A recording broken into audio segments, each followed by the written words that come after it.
L'adhésion de la Turquie à l'UE était irréaliste dès le départ. Personne ne s'attendait à la matérialisation de ce scénario. Onur Çakır, FX Street.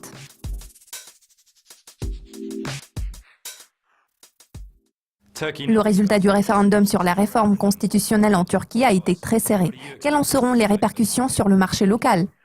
En ce moment, le marché essaye de digérer le résultat du vote référendaire. La victoire de l'AKP n'a pas été absolue, ce qui a déçu les membres du parti au pouvoir. Parallèlement, il y a beaucoup de discussions autour de la stabilité et plus particulièrement de la sécurité du scrutin. There are lots of discussions and polemics going on with the stability of the referendum. The security of the referendum, because en outre, la Haute Commission des élections a essayé de modifier la loi presque à 5 heures du soir, le jour du scrutin. Tried to change the law on last minute, like almost at 5 p.m. In the election day. Il est à noter que la Commission n'a pas le droit de le faire. En réalité, cette modification a affecté près de 2,5 millions de voix, ce qui est un chiffre énorme pouvant provoquer un grand écart entre le oui et le non. Ainsi, comme j'ai déjà dit, maintenant le marché essaye de digérer le résultat du scrutin. Nombreux sont ceux qui pensent que la victoire du oui, c'est-à-dire la victoire de l'AKP à ce référendum, laisse envisager plus de stabilité en Turquie en allant de l'avant. En revanche, pour ce qui est de la situation politique, je pense que ce ne sera pas le cas. En 2002, la dette extérieure de la Turquie s'élevait à 130 milliards de dollars et c'était avant l'arrivée au pouvoir de l'AKP. En 2016, ce montant a atteint 421 milliards de dollars. Aujourd'hui, le ratio de la dette au PIB est supérieur à celui qui a été enregistré en 2002. And now, in 2016, the foreign debt of Turkey is $421 billion. And GDP to debt ratio is even higher than 2002 at the moment.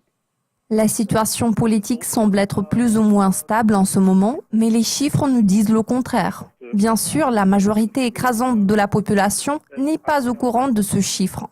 À mon avis, l'impact positif de ce référendum sur l'économie du pays sera de courte durée. Il se peut que nous voyions se former une bulle spéculative. Avant le référendum, beaucoup de gens s'attendaient à une appréciation de la livre turque en cas de victoire du oui. En revanche, après l'annonce du résultat du vote, la livre turque n'a affiché qu'un redressement à court terme.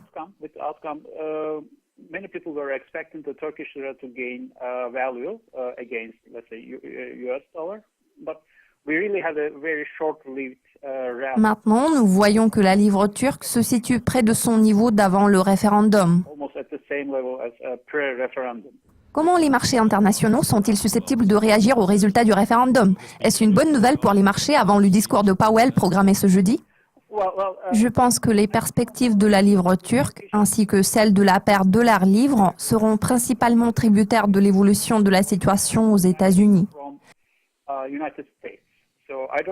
Je ne suis pas sûr que l'économie domestique puisse exercer un impact favorable sur le taux de change de la monnaie turque, à moins que la Banque centrale du pays ne décide de prendre des mesures inattendues. Nous allons suivre de près les données macroéconomiques afin d'évaluer l'évolution future du taux de la livre turque.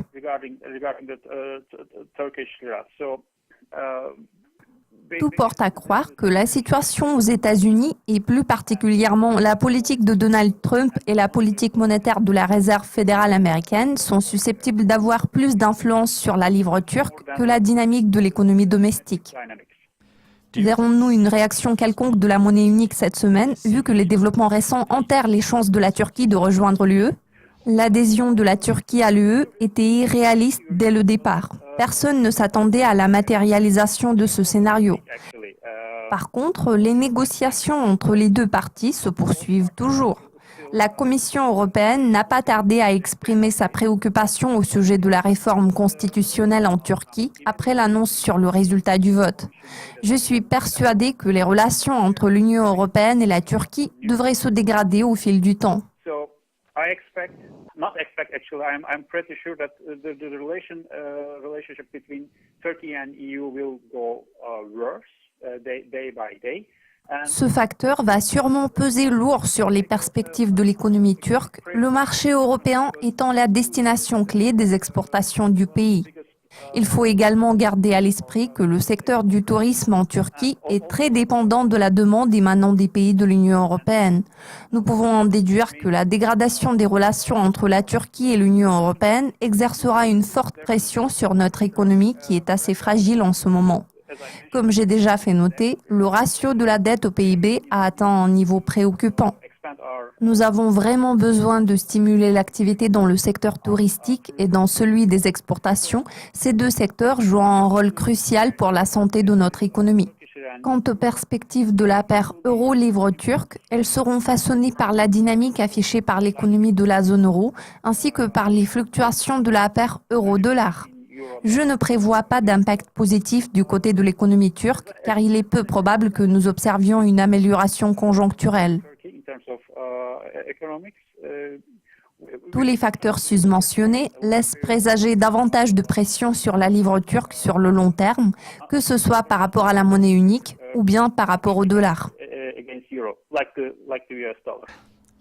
Merci de vos commentaires, Onur. Restez à l'affût de nos mises à jour régulières sur Dukascopy TV pour être au courant de tout ce qui se passe dans le monde de la finance. À la prochaine.